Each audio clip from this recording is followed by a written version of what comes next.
qu'on l'avait pas vu celui-là, on sait même pas où il était.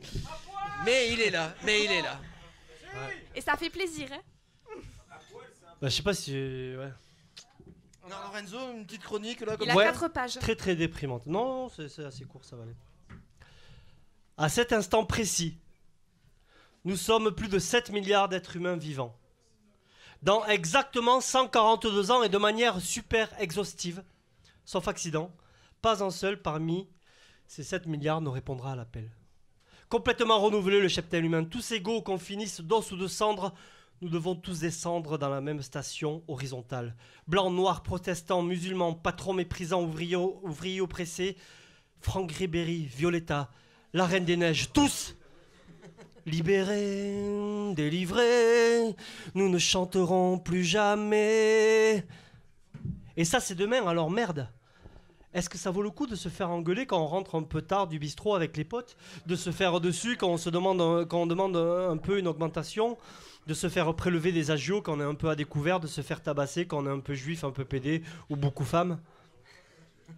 Car oui, si ça fait quelques mois que j'ai quitté cette antenne pour des raisons de paternité multiples, fruit d'une fécondité abondante, sachez que je n'ai pas beaucoup évolué. Toujours et plus que jamais, dans cette vie, deux seules préoccupations m'habitent, l'autre c'est la femme.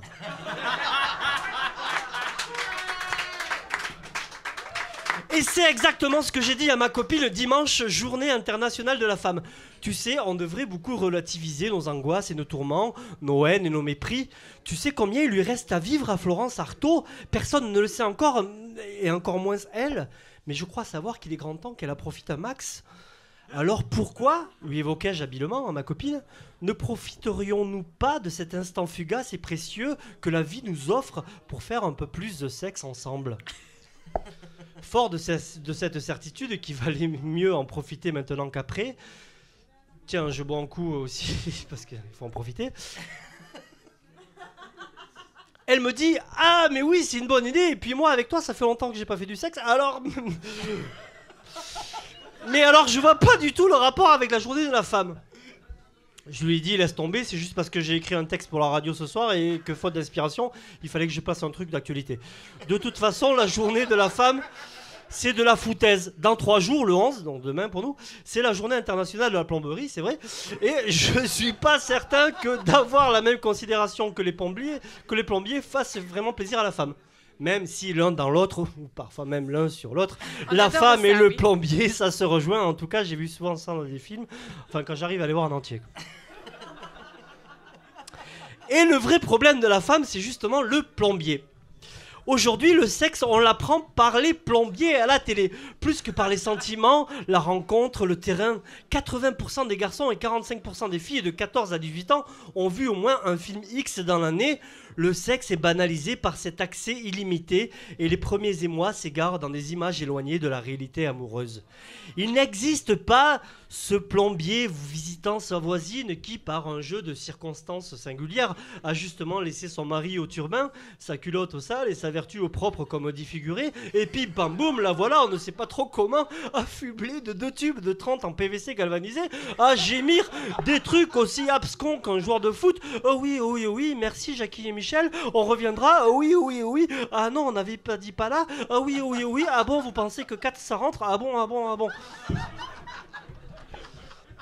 Voilà comment la jeunesse s'éduque au sexe aujourd'hui et comment on fabrique des armées de frustrés, de déçus, d'anxieux qui pensent qu'ils doivent pouvoir tout faire pareil, d'angoissés qui ont peur de ne pas se sentir à la hauteur ou à la longueur, et des filles soumises qui pensent qu'elles doivent autant se pervertir pour garder leur mec, et ça c'est un sujet très sérieux.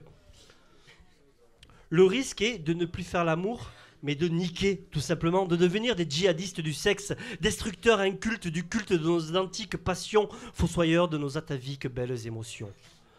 Toujours est-il que ce dimanche, journée de la femme ou du plombier, ce fut aussi ma fête.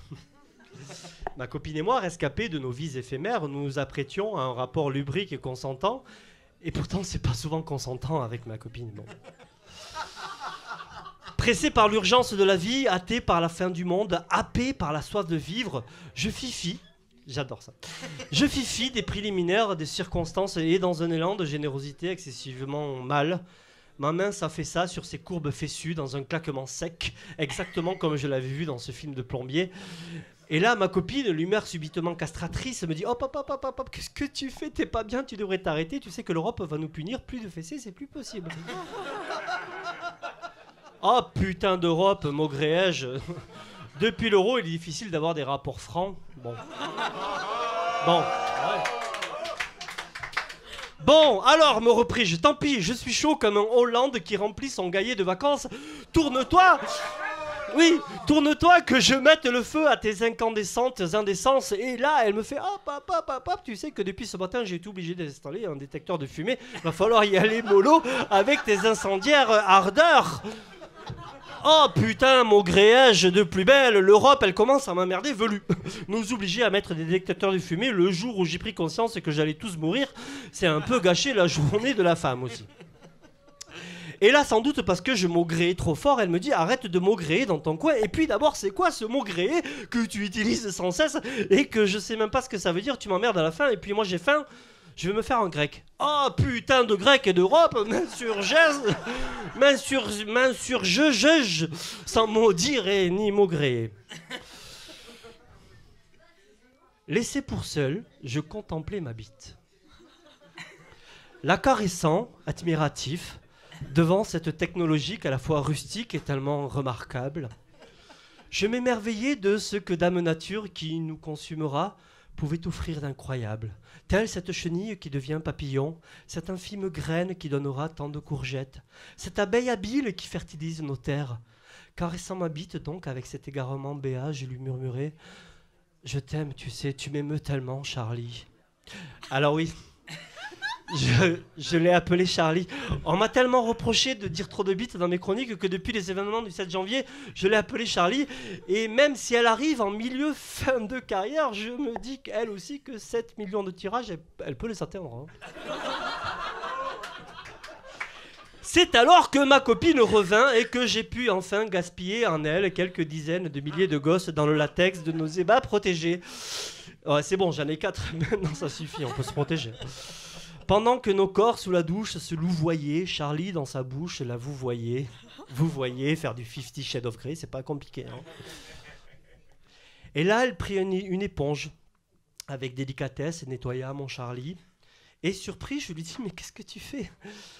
Ses yeux étaient brillants comme une lune sous la pluie de novembre, fragiles comme la vie, éclatant comme l'amour de ces enfants qu'elle m'a donnés. Elle me répond avec malice « Ben, je suis Charlie. » Et là, j'ai pleuré. On ne devrait jamais rien faire d'autre que de s'aimer avant de mourir. À part boire, peut-être, mais c'est tout. Merci, bonsoir.